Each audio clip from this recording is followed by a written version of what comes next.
So in 2016 or 2017, my hematologist team at the time recognized that there was an issue with my liver. Um, so we've tried different medicines. We also tried blood exchanges as well. Apheresis is what it's called. Um, and the medicines that we had were chelation medicines like X-Jade or Jade New. Those were the medicines that were to take the iron out.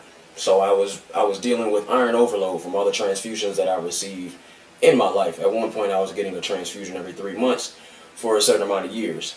Um, and then we moved on to blood exchanges once we realized that my liver was messed up. Liver was messed up. We tried to reverse those effects. We tried XJ, we tried Jade New. I'm sure those medicines work for some people. It was difficult for me to take, especially with the job and the scheduling and everything like that. It was difficult for that medicine because that medicine had side effects that were also difficult to deal with. So we fast forward, I started seeing different signs in my body, but not recognizing them when they were coming about. Besides the jaundice in my eyes, it went from just being, like a regular yellow to like a neon yellow, like something that you would see in a in an extended Crayola crayon pack or something like that. It was a yellow that was worrisome. Honestly, it was a yellow that was worrisome. The doctors knew about it. It didn't seem like there was a lot of care going on at the time. But doctors knew about it. We were doing the exchanges when we could. We were trying the chelation medicines. It was bad enough where it got to the point where I had longer hair, and I was happy to make my hair cover my face, where I used to wear like fake glasses just to kind of put a barrier between people I'm interacting with so they don't see the yellowness right up in their face. It was different. My body was giving me different types of signs. There was a lot of symptoms that were new to me, and I had no idea what was really going on. And I wasn't relating them to my liver getting worse. I went to the ER for a pain crisis. Turns out my blood was really out of whack. They ended up transferring me to a bigger hospital and ended up doing like an emergency blood exchange, which is the last thing that I remember going on. And that was at the end of December. And then I remember waking up with my sister's face in my face, telling me that it was January and I had a liver transplant. I remember just getting set up for a blood exchange, and that was just a day or two after Christmas. And then I'm waking up after New Year, and at the time it felt like a very long time. But it was just 4 or 5 days, less than a week, where I was out, and an emergency liver transplant took place, and then I woke up to my sister telling me what was going on. And as I started gaining consciousness and having some sort of a memory, things started coming back. The stories started coming back. It was something I never would have thought. I knew it was possible, but I never would have thought would happen to me. I never thought I would have organ failure and also have a life-saving transplant all within 7 days of itself, Ever since that transplant, like the 2019 is when I got the transplant.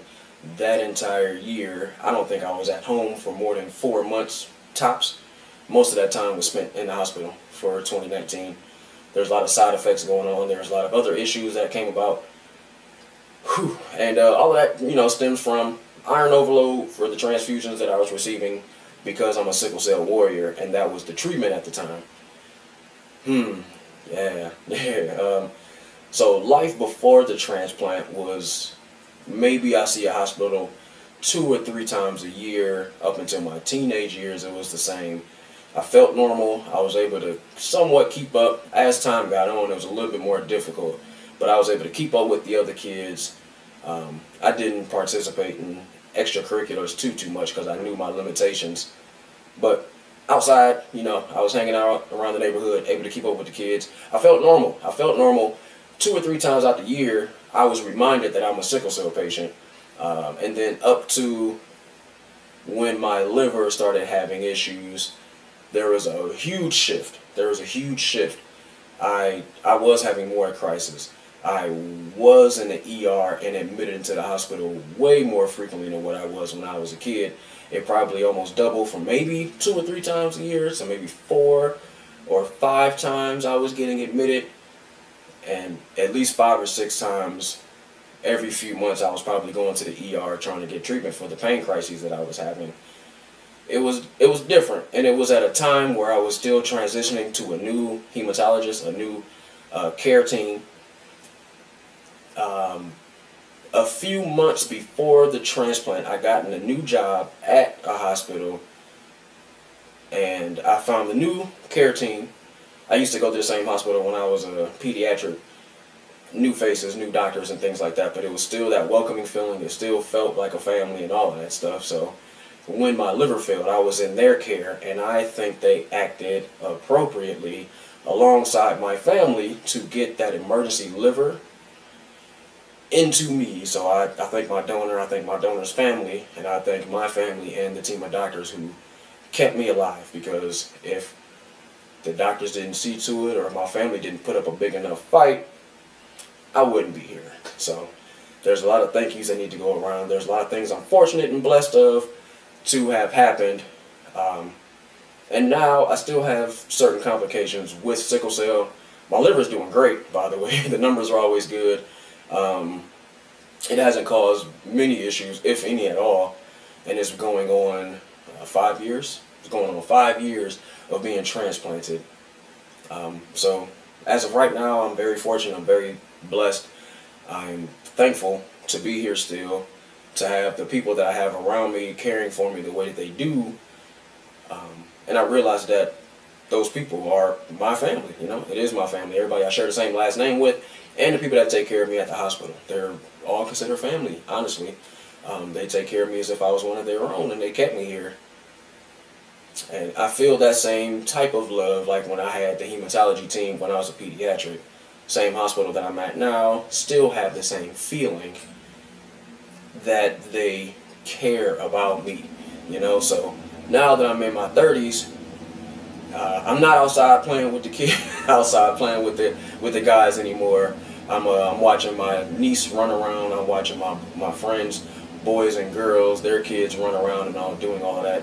But I am here to tell those stories. I still have my complications because I have sickle cell. But I feel very, very lucky and very fortunate to still be here.